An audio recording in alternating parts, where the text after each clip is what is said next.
de cette entrée en vigueur du blocus que souhaite Donald Trump sur les côtes iraniennes, qui pourrait faire augmenter évidemment la tension dans le golfe arabo-persique? Écoutez, comme mes collègues, c'est un peu les montagnes russes.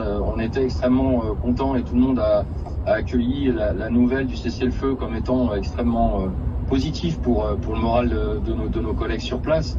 La perspective en fait de ce blocus, au-delà du détail et de la légitimité de ce blocus, je parle du blocus américain en plus des droits de passage de l'Iran, c'est extrêmement anxiogène parce que ça veut dire la réouverture du conflit, ça veut dire des nouveaux missiles, ça veut dire des nouveaux projectiles en tout genre qui vont potentiellement raser les bateaux de nos collègues.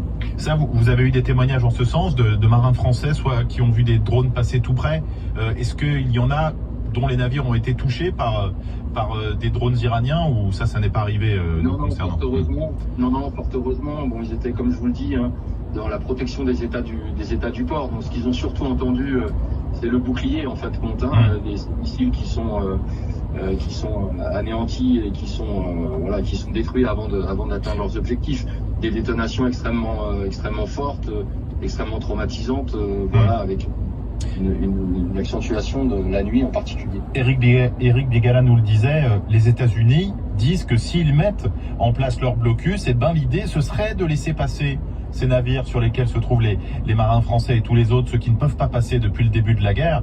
Est-ce que vous pensez, vous, que ce sera possible si jamais Donald Trump met son plan en œuvre? Alors, c'est bien malin celui qui pourrait donner le plan de